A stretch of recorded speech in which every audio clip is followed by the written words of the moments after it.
नमस्कार दोस्तों, आज हम इस वीडियो में आपके सभी प्रश्नों का उत्तर करेंगे। जी हाँ, 3 अक्टूबर 2024 को बहुत से बच्चे इस वीडियो को देख रहे होंगे। देखिए, बहुत से बच्चों की फ़ोटो या सिग्नेचर अपलोड नहीं हो रहा है या अपलोड कर रहे हैं तो आपके सामने एक ब्लैंक पेज आ जा रहा होगा, ठीक है? और एक बच्चे का कमेंट बड़ा ही इंटरेस्टिंग है, देख सकते हैं। अभी न्यूज़पेपर के माध्यम से अपडेट आ ही रही है कि कुछ बच्चे अभी से मतलब रजिस्ट्रेशन की तैयारी में लग गए हैं कि 12वीं पास पर क्या रजिस्ट्रेशन हो सकता है। जी हाँ, देख सकते हैं सर, क्या 12 पास बच्चे भी कर सकेंगे बीटीसी? कोई तो बताओ मुझे क्या होगा आगे, मैं तो सोच में पड़ गई हूँ। सर 12वीं पास वाले फॉर्म कब भर सकते हैं?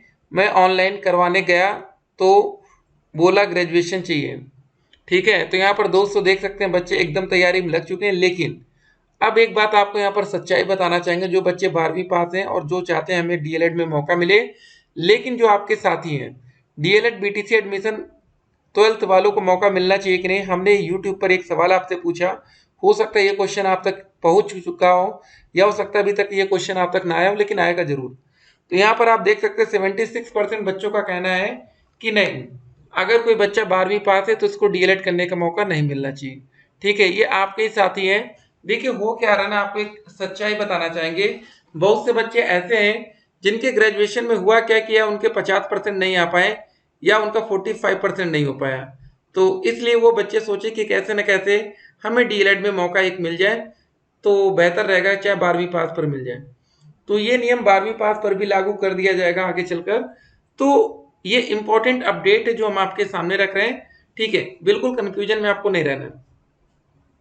तो जो बच्चे अभी से ट्राई कर रहे हैं, देखिए सबसे पहले आपको बता दें, जो हमारी 2024 की विज्ञप्ति आई थी, यहाँ पर एक बात एकदम क्लियर मेंशन की गई है। देखिए, जो इस विज्ञप्ति में बात लिखी जाती है ना, इसको भैया पीएनपी को मानना ही पड़ता है। पीएनपी के पास भी, ठीक है, इतनी पावर नहीं है कि इस विज्ञप्ति के विरुद्ध जा सके। जैसे इन्होंने पहले ही पॉइंट में बोल दिया था कि अभ्यर्थियों को अपने ऑनलाइन आवेदन में अंकित प्रविष्टियों में संशोधन का कोई अवसर नहीं है। ठीक है, अतः अभ्यर्थी डीएलएड प्रशिक्षण 2024 ऑनलाइन आवेदन के समय पंजीकरण फॉर्म फाइनल से पूर्व अपने ऑनलाइन अंकित प्रविष्टियों का मिलान मूल अभिलेखों से अवश्य कर ले।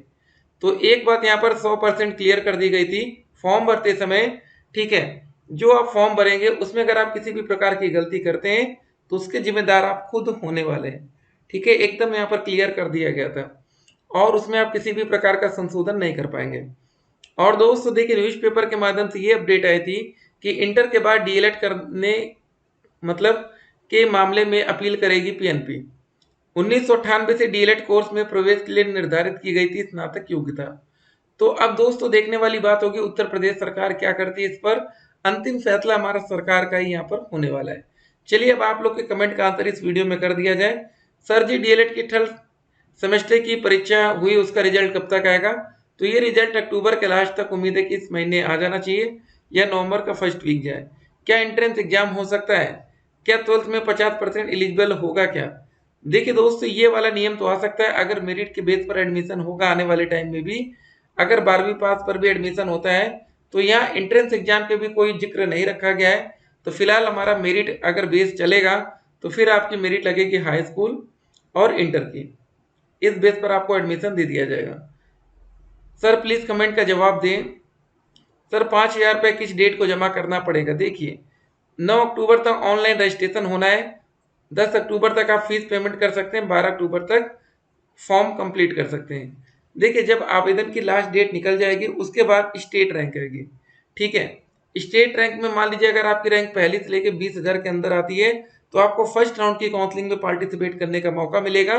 तो उस समय ऑनलाइन काउंसलिंग में एंट्री करने के लिए मतलब करने के लिए भी आपको मिनिमम 5,000 रुपये पेमेंट करनी पड़ेगी। तो उस समय आपको पहला 5,000 रुपये देना पड़ेगा। जब आपके मन का कॉलेज मिल जाएगा तो 5,000 रुपये और आप देंगे, मतलब टोटल 10,000 पर देके आप अपना कॉलेज लॉक करा लेंगे। अब किस्मत अच्छी रही, अगर आपको सरकारी कॉलेज मिल गया तो सरकारी कॉलेज की फीस एक साल की मात्र 10,200 होती है। 10,000 आप एडवांस पेमेंट करेंगे, 200 बाद में आपको पेमेंट करना रहेगा। सर सीजीपीए वालों का टोटल मार्क्स कितना होगा? प्लीज जल्दी आंसर दे दीजिए।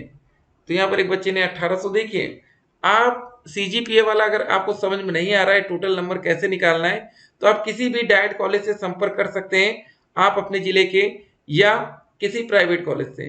ठीक है, क्योंकि लास्ट में डॉक्यूमेंट वेरिफिकेशन उन्हीं को करना है। जैसा वो बोले उस हिसाब से आप लोग अपना फॉर्म फिल करेंगे।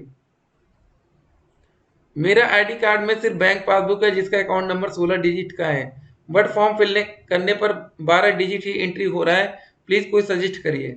देखिए आपको एक अच्छी बात बताते हैं, जब आप लोग फॉर्म भरते हैं तो जो आप लोग ओरिजिनल आईडी अपनी देते हैं, चाहे आप पैन कार्ड दे रहे हो, चाहे आप वोटर आईडी कार्ड दे रहे हो, चाहे डीएल दे रहे हो, ठीक है, चाहे आप पासपोर्ट दे रहे हो, चाहे कुछ भी दे रहे हो, तो वहां पर जो आपकी फाइनल पीडीएफ निकलती है वहां पर आपके इसका जिक्र नहीं होता कि आपने कौन सी आईडी वहां पर दी है।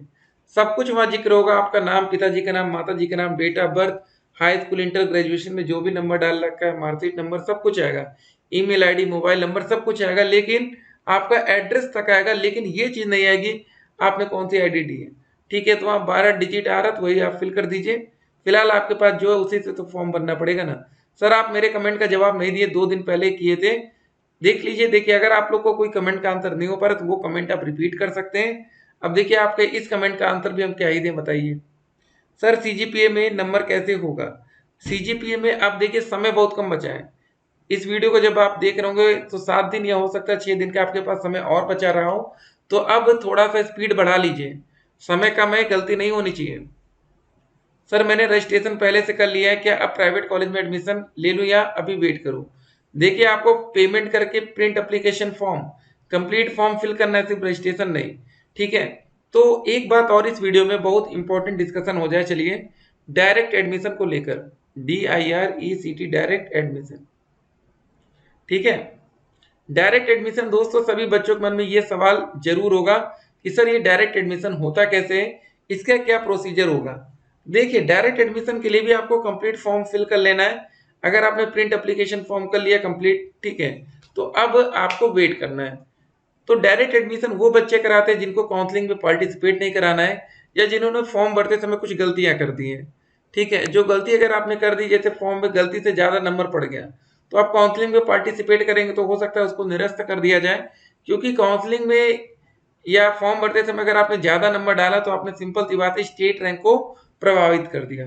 मान लीजिए आपके नंबर 80% बन रहे थे, हाई स्कूल में, हाई स्कूल इंटर में 80, ग्रेजुएशन में 80, आपके बन गए टोटल 240 नंबर, लेकिन आपने जानबूझकर एक बार गलती से 90 कर दिया, बाकी 80-80, तो यहाँ पर हो गया आपका 250।